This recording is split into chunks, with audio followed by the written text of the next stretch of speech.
ইতিহাসের পাতায় আরও একবার প্রত্যেককে স্বাগত জানাই। বিহারে কি ডোমিসাইল পলিসি লাগু হতে চলেছে, বা টিআরই ফোরে কি ডোমিসাইল পলিসি লাগু হয়ে যাবে, তাহলে কি আমরা আর টিআরই ফোর দিতে পারবো না?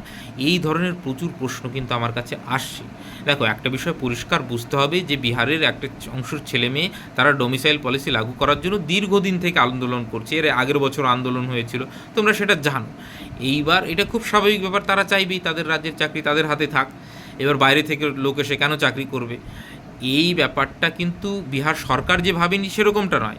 কিন্তু তাহলে বিহার সরকারের প্রবলেমটা কোথায়? তাহলে ডোমিসাইল পলিসি লাগুটা করছে না কেন? দেখো, একটা কথা এর আগেও আমি বলেছি একটা ভিডিওতে সুন্দর করে বুঝিয়ে, যে বিহারে যে শিক্ষিতের হার সেটা কিন্তু খুব কম।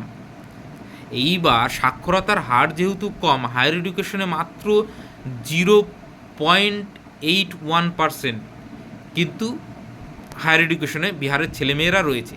তাহলে বুঝতেই পারছো 1%ও না। তাহলে টিচার নিয়ে আসবে কোথা থেকে?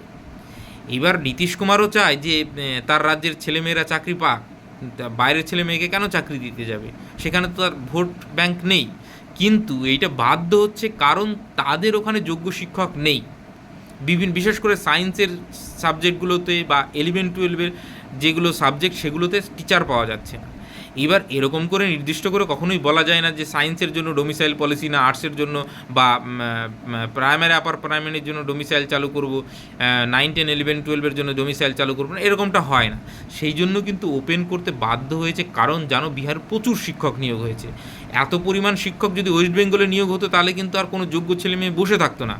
তো এই হচ্ছে মূল ব্যাপার। এইবার যেইটার জন্য এই নিউজটা আজকে খুব বেশি মানে স্পাইক করছে, তার মূল কারণ হচ্ছে, তোমরা জানো পিকে নিশ্চয়ই চেনো। বাংলার সর্বনাশের ক্ষেত্রে পিকেরও একটা বড় অবদান রয়েছে। সেই পিকে প্রশান্ত কিশোর, তিনি বিহারে এখন ক্ষমতা দখল করবেন বলে জনস্বরাজ পার্টি একটা গঠন করেছেন, সেখানে বিহারে ঘুরে ঘুরে বেড়াচ্ছেন। এইবার তার পলিটিক্যাল এজেন্ডা ফুলফিল করার জন্য সে তো বলবেই। সে বলেছে যে হ্যাঁ, ডোমিসাইল পলিসি লাগু করতে হবে, বিহারে বেরোজগারির পরিমাণ খুব বেশি, তো বিহারে পলায়ন কম হবে, এই সব ইত্যাদি ইত্যাদি। আরে ভাই, বিহারে যদি শিক্ষিতের হার নাই থাকে তো টিচারটা কোথা থেকে নিয়ে আসবে? এবার তার দিক থেকে সে পলিটিক্যাল যে অ্যাচিভমেন্ট সেটা পাওয়ার জন্য তিনি এইসব কথা বলবেন। কারণ বাংলার ছেলে মেয়ে বা উত্তরপ্রদেশের ছেলে মেয়ে গিয়ে বিহারে গিয়ে তাকে মুখ্যমন্ত্রী বানাবে না, বিহারের ছেলে মেয়ে তার মুখ্যমন্ত্রী বানাবে। অতএব তিনি বিহারের কথা বলবেন, এটা খুব স্বাভাবিক। তার মানে এই নয় যে এক্ষুনি ডোমিসাইল পলিসি লাগু হয়ে গেল। অতএব ডোমিসাইল পলিসি এই মুহূর্তে লাগু হচ্ছে না, এবং সম্ভবত নীতিশ কুমার থাকতে থাকতে বা এই টিআরই 4 টিআরই 5 অবধি হচ্ছে না। হ্যাঁ, এবার যদি দেখা গেলো বাংলাদেশের মতন আন্দোলন হয়ে গেলো, পলিটিক্যাল পরিস্থিতি এমন হলো যে নীতিশ কুমার সরকার বাধ্য হচ্ছে, তাহলে ব্যাপারটা আলাদা। কিন্তু তারপরেও কিন্তু তাদের সিট তাহলে ফাঁকা থেকে যাবে, তারা কিন্তু শিক্ষক পূরণ করতে পারবে না। মানে যে রকম যোগ্যতা মান নির্ধারণ করা আছে, সেইখানে যদি যোগ্যতাই না থাকে, কেউ যদি এমএসসি না করে থাকে, এমএ না করে থাকে কোনো সাবজেক্টে, সে তাহলে 11-12-এ কী করে ফর্ম ফিল আপ করবে? অতএব যারা দুশ্চিন্তা করছো বা এইটা ওটা দেখে সময় নষ্ট করে লাভ নেই। তোমরা ভালো করে প্রিপারেশন নেয়, ডোমিসাইল পলিসি লাগু হবে কি হবে না সেটা তোমার হাতেও নেই, আমার হাতেও নেই। সেইখানকার রাজনৈতিক পরিস্থিতি সেটাকে মানে ঠিক করবে।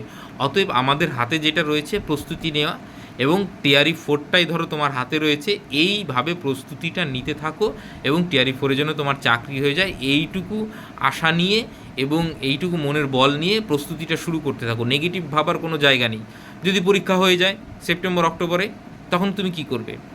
মানে অক্টোবরের মধ্যে দেখা গেলো পরীক্ষা হয়ে গেল, ততদিন আন্দোলন তো হতেই থাকবে। আন্দোলন তো এর আগেও হয়েছে। তো এইটা নিয়ে মাথা খারাপ করার কিচ্ছু নেই। এটা নিয়ে মানে বারবার প্রশ্ন করা বা মানে সেইটা বাদ দিয়ে, পড়াশোনা বাদ দিয়ে এর পিছনে ছোটা, এটা যুক্তিসঙ্গত কাজ হবে না। আশা করি বোঝাতে পারলাম। যদি ডোমিসাইল পলিসি লাগু হয় বা এই ধরনের কোনো অফিসিয়াল আপডেট আসে, নিশ্চয়ই তোমরা গ্রুপে জানতেই পারতে।